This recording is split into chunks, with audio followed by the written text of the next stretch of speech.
So we're going to work on passing out these handouts, so we'll get started. So we have a nice flow chart that I worked well with. Margaret very helped me a lot with this, and so I really appreciate her assistance in making this as easy as possible. And then we also have another guide that's updated with our data and analytics. Kind of goes over our length of stay, medically complex, and some neurological disorders, and so I think that'll also be helpful. Just a one-pager.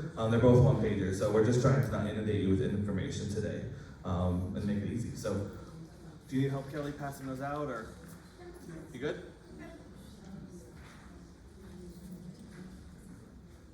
All right. I'm gonna go up to the side.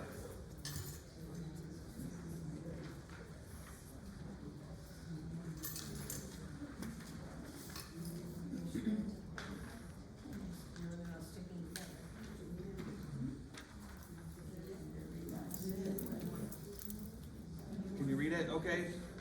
All right. I wasn't sure if I know the white letter can be challenging, and so hopefully it's easy for you to follow. So, but we can always make changes if you have any input or feedback. I'm just waiting for Belinda to help Candace out so she can get started off with the IL piece, and then I'll try to take over the healthcare center, the skilled nursing piece. Evan's off today, so I'll be and Belinda will be filling in for the assisted living portion.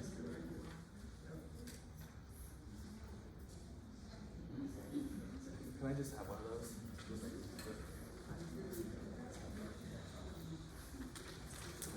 So this is what was getting handed out to you is a resident care navigation. And so it starts out, it's pretty easy, like I said, easy. Residents and independent living. And then so did the resident go to the hospital or experience a significant health decline? Yes or no? So yes, upon hospital discharge, what level of care is needed? Short-term rehab, transitions to healthcare center or assisted living, or return to independent living with innovative home services. Are you unsure? Coordinate with the health and wellness director. We call her Kelly, or we call her the navigator. So that is her, and so she can help also assist with your transitions or questions that you may have through the continuum. So no, the resident didn't have a decline or significant health. You're going to remain in independent living. If additional support is needed, hire innovative home services.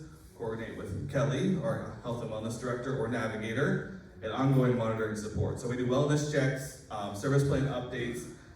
Resident family visits may revisit this care level at any time.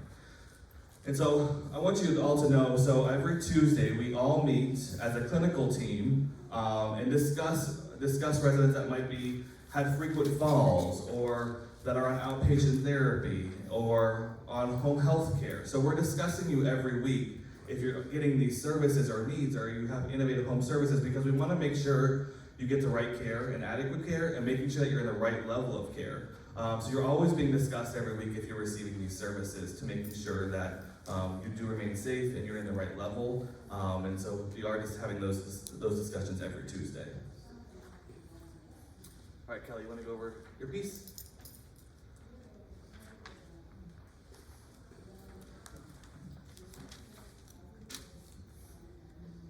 Okay, so I'm Kelly Clark. I'm your Resident Services Director. I'm also your Wellness Navigator. So part of that is I work behind the scenes with our healthcare team, your physicians and providers, your nursing staff. We try to work together to keep you well in independent living for as long as possible. And so what we like to see happen is for you to age in place, to age in your apartment with services provided. So independent living, according to our handbook, states, I am capable of self-preservation, or I have a spouse or caregiver who can assist me in an emergency and in enjoying activities of daily living.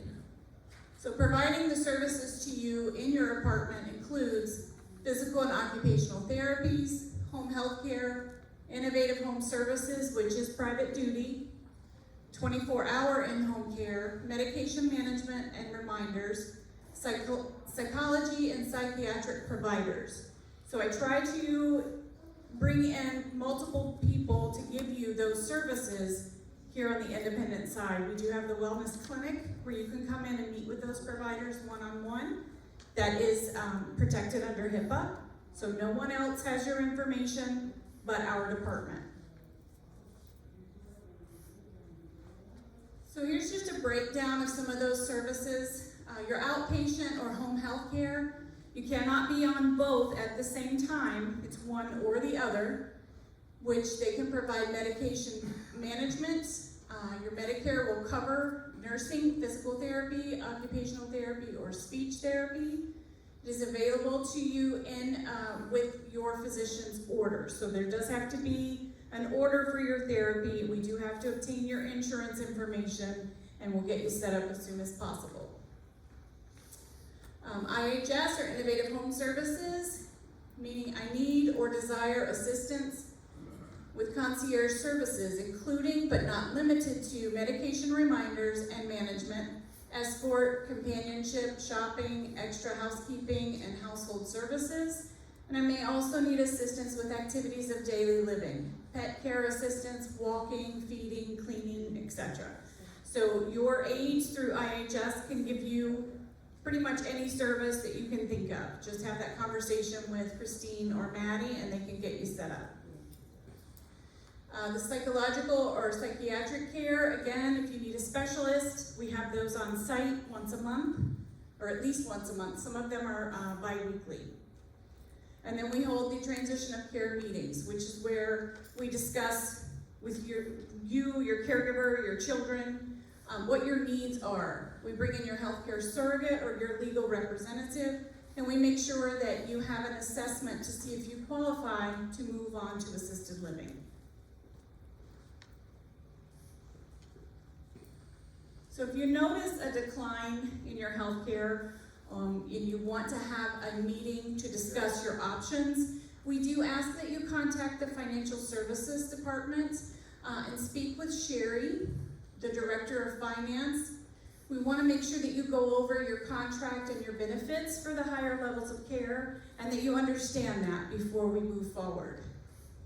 After you've done that, then you will meet with myself or Carol. We will complete a transition and aging in place interview. This includes the functional skills assessment, and it is beneficial if you do this meeting with us that you include your family members, your caregivers, so that we can get a holistic picture of what your needs are. We would create a resident action plan to keep you safe in the apartment until a higher level of care can occur. Then we would request a referral for you to meet with Evan and or Belinda to go through your assessment to see if you would qualify for assisted living. And then you would have to see your primary care physician within 30 days of moving up to assisted living or long-term care. But that's one piece that we all kind of work together behind the scenes to get those things moving for you. So I think one thing that sometimes we forget is when we move in here is, we buy a life care contract and with life care benefits. And so it's important to know what your contract states, right? Everyone's contract is a little different. When you moved in, some of you have been here for 20 years, some of you have been here for 2 months. So everyone's contract is a little different about when you moved in. And so it's important to talk to Sherry Schoitzel in Financial Services about what your life care benefits look like. That's very important for you to know because it is significant. One of the reasons why we move into this Regency Oaks is because that peace of mind that you're going to be cared for no matter what happens, right? And so sometimes we don't read our contracts every day, right? So we forget that we have that benefit with us. And so it's really important to keep that fresh in mind because that is such a great benefit to have, to know that you're going to be taken care of no matter what happens. And it's peace of mind for your kids, it's peace of mind for your family. And so I just recommend that you kind of refresh yourself on what your life care benefits look like.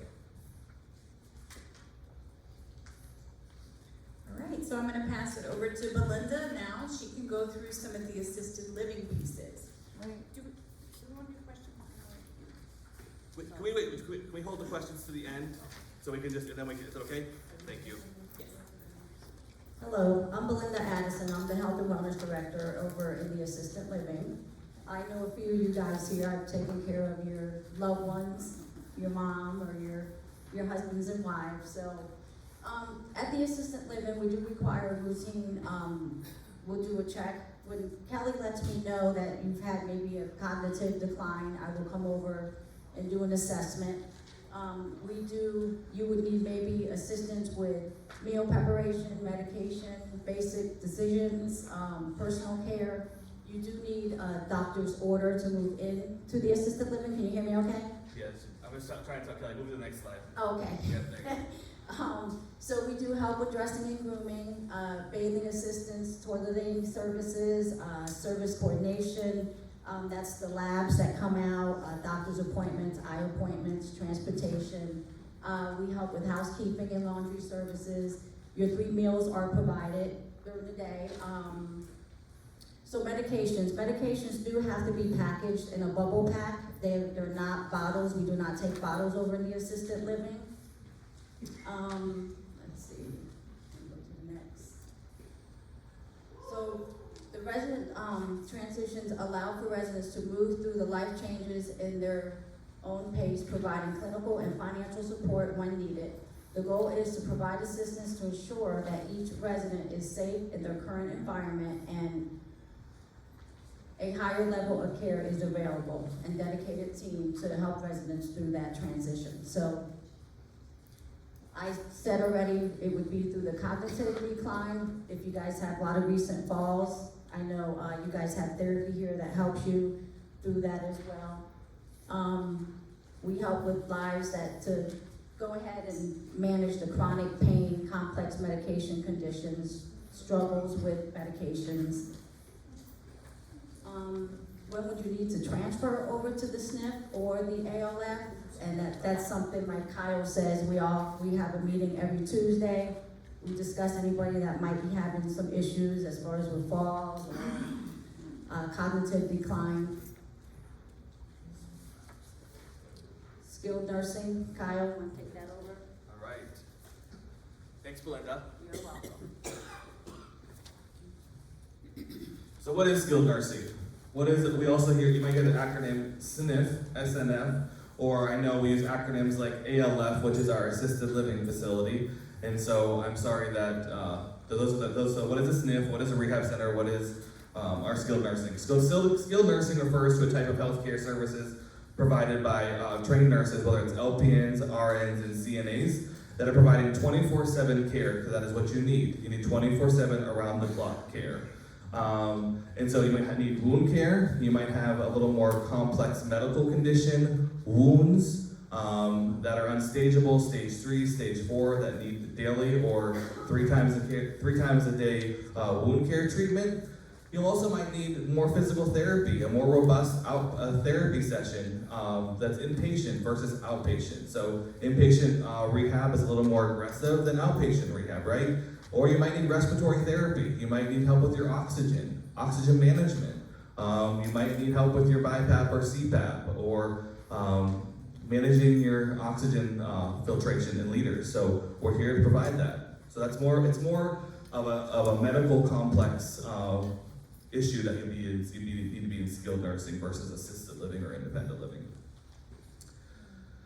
All right, so Regis Yoke Skilled Nursing, our 5-star rating and quality staffing are outcomes. So this is updated every quarter by CMS, and CMS is the Center for Medicare and Medicaid Services. They're the ones who do our 5-star rating system, and so they're updated from us on a quarterly basis. So currently we're 5 stars in our QMs, which QMs is our quality measures. And so this goes over our infections, our falls, return to hospital, ADL, which is your assisted or your activities of daily living, functional improvement. So we want to make sure that you're not having a decline when you're in the healthcare center as well. I mean, yes, some are going to happen if you're not able to return home, or you might need hospice services or end of life services. We do expect a decline, but our goal is to make sure you do not have a decline or have an improvement. So 5 stars in our staffing measures, so our RN, LPN, and CNAs, our direct care hours that are there to provide care to you. We are 5 stars in rating, so that means that we have staff above the state and national average for our nursing and our CNAs. And so our RO, Regency Oaks, we're at 4 hours and 14 minutes a day of direct care hours that are going to be provided to you, which is a very high, compared to nationally, they're at 3 hours and 47 minutes. So the higher number is obviously a better number because it's more direct care that you're receiving. So the number of RN hours per day is, we're at 56 minutes per day compared to nationally at 39 minutes a day. in other communities. All right. So what is the difference between a Medicare Part A versus a Medicare Advantage plan? So some of you have signed up for a Medicare Advantage plan and opted out of your straight Medicare plan, and some of you have stuck around and kept your traditional Medicare. So Medicare is nationwide coverage. You can go to any doctor or hospital. You choose your care provider. There's no referrals for specialty care. But there is a 3-night stay required for skilled nursing facility inpatient services. So that means to say is that if you go to the hospital system and you need to come into the community for rehab, you need to have an inpatient 3-day hospital stay in order to come to the community and make sure Medicare will pay for that service. So a Medicare Advantage plan, or an HMO, is a local or a regional network. Your plan chooses your doctor and hospitals, depending on the plan you've chosen. Referrals are usually needed for labs, x-rays, ortho appointments, MRIs, any kind of specialty or referral that you need to be done by your physician. And a pre-authorization is required for a skilled nursing facility inpatient services. So usually, when you come through and you have an Advantage plan, our admissions department, Melissa and Camille, will work with your insurance plan to making sure we can get that authorization approved for you to come in for inpatient services. So I know Carol just passed this around, and so this is our diagnostic spotlight, and there's a little more information on your page than there is on mine. Thank you so much. So it kind of goes over how we compare to other communities in the local county, in Florida, and nationally. So as you can see, the percentage of residents who had an outpatient emergency department visit. So Regency Oaks scores, this was not changed. I'm sorry about that. So this is at 9.4. This is from our last transitions of care. So the number has went up a little bit. And percentage of residents who are at or above an expected ability to move around at discharge. So we're at 58.4% on the national average of 50.4%. You can move to the next slide. So obviously, if you look on your diagnostic spotlight sheet, we partnered with Health Pro Heritage to complete this, and so that's our therapy partner. And so you can see on orthopedics, if you come in for an ortho condition, your average length of stay at the community is 17.9 days. But 45.2% of those residents who came in had an improvement from what their baseline was. A disabling condition, the average length of stay was 19 days, and they had a 26.3% functional improvement compared to the national and state averages. Medically complex, which the average length of stay was 21.7 days, and they had a 45% functional improvement. So a lot of these people that came in at a moderate assistance, which moderate means they needed a lot of assistance with their setups, their ADLs, eating assistance, and they left at a supervision level. So they needed some touching, some supervision, but they had a functional improvement and were able to return home with home health care or family. So did you know that we are accredited by the Joint Commission? So that accreditation is every 3 years. We're actually waiting for the Joint Commission to come back in and do an accreditation. We're in our open window for that to occur. So they're going to enter it any day now. We have approached our 3-year mark. We are surveyed by the Department of Health, or the DOH, at least 4 times a year. They come in and do our kitchen, they do the plant, they do the physical environment, and then we're done by Agency for Healthcare Administration. That's done annually. That survey just occurred in December of 2024. Can you go back? Sorry. No, there you go. We still are remaining agency free, so we have our own dedicated staff, and so we really believe in the continuity of care. And so we want to make sure you have the same nurse and the same CNA as much as possible, because they can identify quickly if there's a change of condition. And we want to make sure we triage that as much as possible. So we do believe that you'll have the same nurse and the same CNAs on a daily basis, so they can make sure they develop a relationship with you and help you make sure we get your best outcomes. Go back, I'm sorry, I'm not finished. Thank you. You're trying to rush me along. So we don't take any long-term care residents from the outside of the community. We only cater to our own residents that live here at Regency Oaks and that have life care contracts. And IL residents always have priority access for our rehab admission. So we're making sure on a daily basis we get updates from Kelly and Carol and anyone else going out to the hospital, and making sure we're following up on those patients because they always have priority admissions to our healthcare center. We know our bed availability is very tight in our healthcare center, and so we want to make sure that we have a bed available for you. So we're always following you and monitoring you. We partner with Carol, get updates, and so does Melissa in our admissions office to make sure that there's a bed always available. Okay.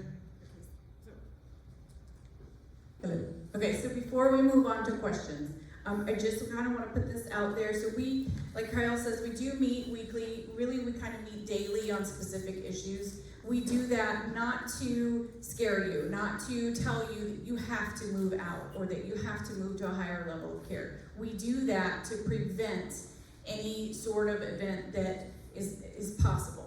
You know, we want to work with you. We want to make sure that you are strong enough to stay in your apartment and that you're safe enough to be in your apartment. So please don't let these conversations or terms scare you and keep you from talking with myself or Carol or the healthcare team, because we want to be able to help you preventatively, not after the fact, okay? Yeah, we want to be proactive as possible to make sure, like Kelly said, stay in your apartment and age in place. That is always our goal. And so we're just trying to be as proactive as possible, making sure we're identifying things quickly and getting you the assistance that you need or interventions that you need if needed. Correct. And so this meeting, we're kind of getting the information out to you. We're going to take your questions and your feedback. We are going to start doing this quarterly. So we will have 2 meetings a year similar to this, and then we'll also have 2 meetings a year in which we will have tables set up so that you can come speak with us directly about your situation or to schedule an appointment to go into detail if you need to. Okay, so now is your chance to ask questions.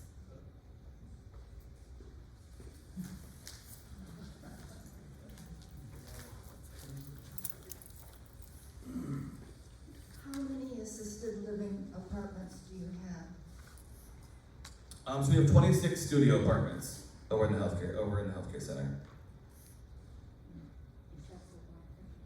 Yes, they're studio. They're small. Yes. Well, they're doing remediation over there and they're 12 beds short. What happens? Right now, we haven't had an issue.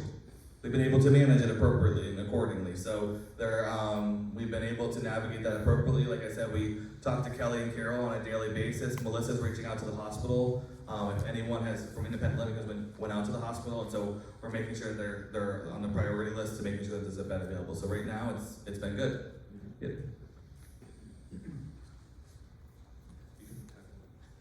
Okay, if, I just wondered, say if both of you needed assisted living, then what is your recommendation? So we have done in the past, for the bed availability, we have taken the wall out between the 2 apartments, and we have consolidated it to make it a bigger apartment. It hasn't been successful yet. It hasn't really worked out that way. I mean, I think it's because they are so small, and so we try to work accordingly to make sure that it happens. It hasn't. Since I've been here for 5 years, and I think we've done it once, so that's been an issue. So then we go with sister community? That's always an option if you want to. We haven't seen here where both residents that have needed it at the same time. They needed to transition to assisted living together. How do you handle dementia and how do you handle memory problems? Yep. So we are certified in Heartfelt Connections, which is our memory care program here. We do have residents that have memory care deficits in our healthcare center. We try to manage you as much. If you're not actively exit seeking or behavioral or trying to elope, we want to keep you at home for as long as possible. This is your home, right? We know you best. We've developed relationships with you and your families, and so we're able to navigate you appropriately. But if you become in a situation where you're actively exit seeking, you become behavioral, you're hitting staff, or you might be a threat to yourself or other residents, then we'll look at working with a memory care partner to do the right setting. What is a memory, I mean, where do you put them? So we have we have a sister community. It's called Freedom Square of Seminole. They do have a memory care unit.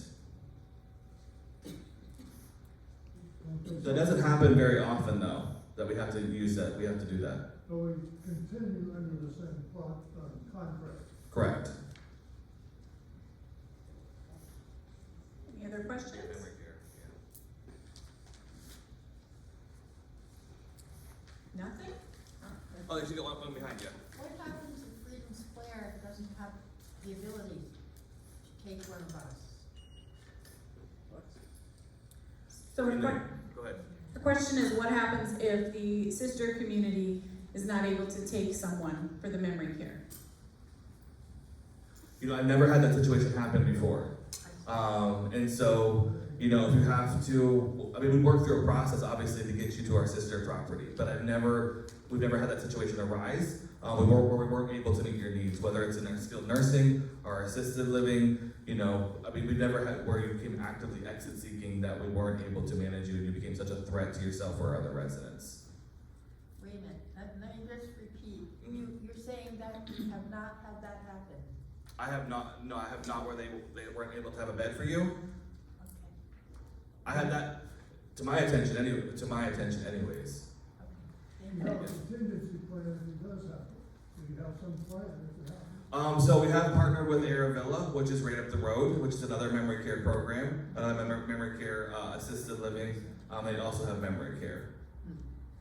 Yes, and an important thing to remember is, like we said in the beginning, make sure that you're meeting to discuss your contract and your benefits. You want those benefits to follow you for as long as possible. So our last resort would be to partner with an outside memory care assisted living. We want to keep you within your life care contract. We want to keep you here at Regency and or our sister property.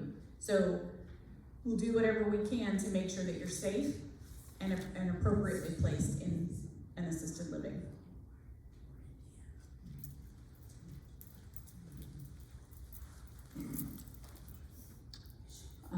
What services do you have for people that have macular degeneration and are losing their sight? What do you recommend? Do you mean for like assistance with reading and? Just in general. In other words, do you have to go from independent to, does that put you into assisted?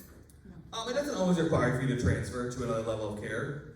If we're able to meet your needs over here and accommodate you with other interventions, we want to try to do that first before we move you along throughout assisted living or skilled nursing. Our goal is to obviously we want to keep you in your home, in your apartment for as long as possible.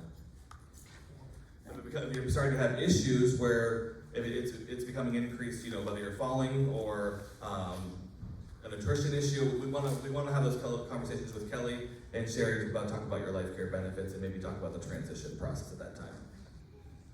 If I, as a resident, see other residents that may be in need or showing need for services, how do we go about that?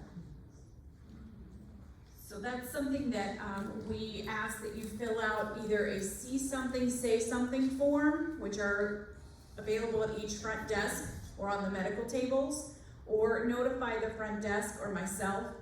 Send me an email, call, leave me a voicemail. If you have those concerns, we can certainly address it with the resident and or their families. But please keep in mind that everything that we do on the wellness clinic side or the resident services side, it is protected by HIPAA. So we appreciate and can take your concerns as much as possible, but please know that we cannot share any details about that resident with you.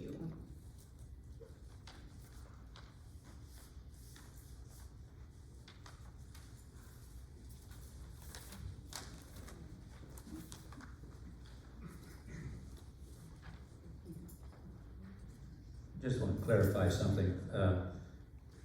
If my wife would need to go to assisted living and has to stay there, okay, not be healthy enough to come back over here, there's no way that I could go over there and live with her.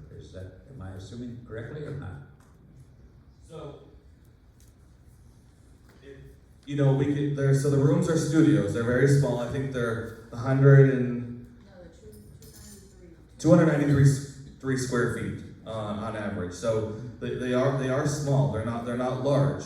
And bed availability is tight, there's only 26 beds. Obviously, we wanna make sure the medical necessity residents are placed there first, just because of the size of the community. And obviously, if you're able to remain in independent living, we want to do that for you because it has if it's not medical necessity for you to be there, it can have a psychological decline with you. It can affect you as well. So we want to make sure that you're in the right levels of care.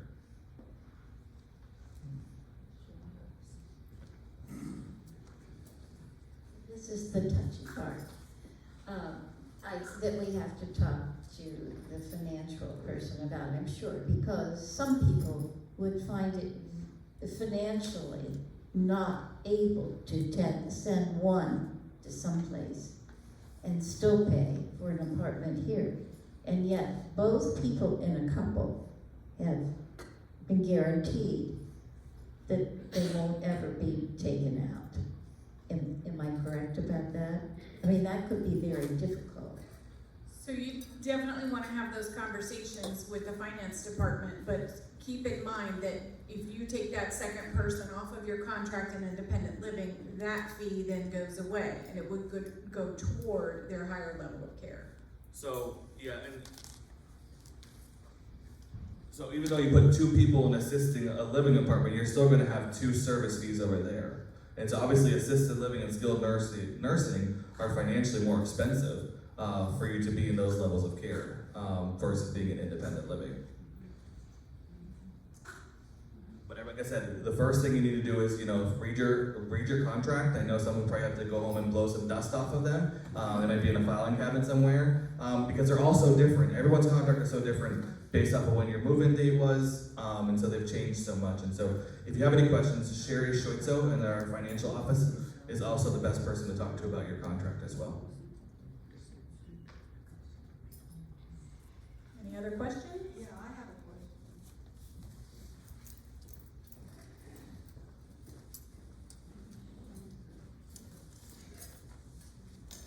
question. How far away is the memory care place that you have mentioned, and what is the advantage to going to that memory care rather than another one? Are there advantages that we would have to go to that memory care? So our other memory care, which is our sister property, which is Freedom Square of Seminole, is located in Seminole, which is about 20 to 30 minutes away, depending on traffic. Obviously, if you stay within the Life Care Services or your sister properties, we want to help you keep your life care benefits with you throughout the continuum. So her question was, how far away is our sister property with the memory care, and what would be the benefits? So the benefit would be that, like Kyle said, you would remain under your current contract. You would receive your current discounts and life care benefits, depending on what your contract states. If you go outside to another property, such as Aravilla, which again would be our last option, then you would lose those benefits.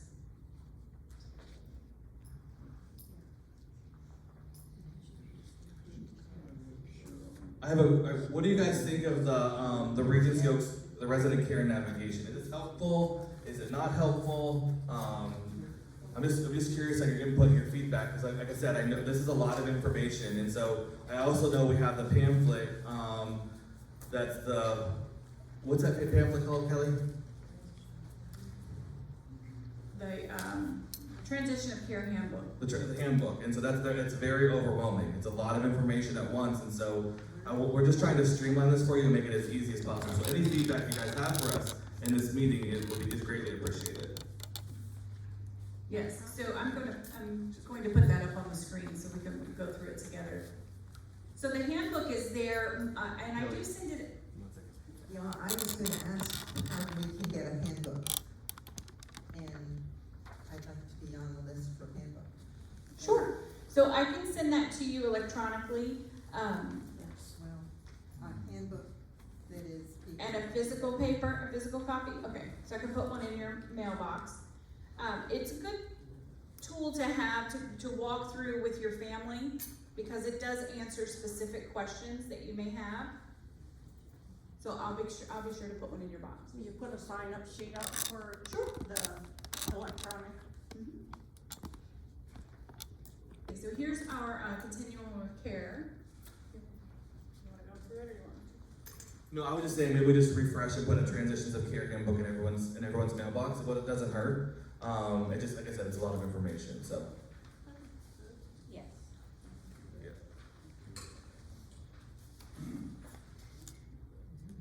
Sign up for electronic, that'd be better.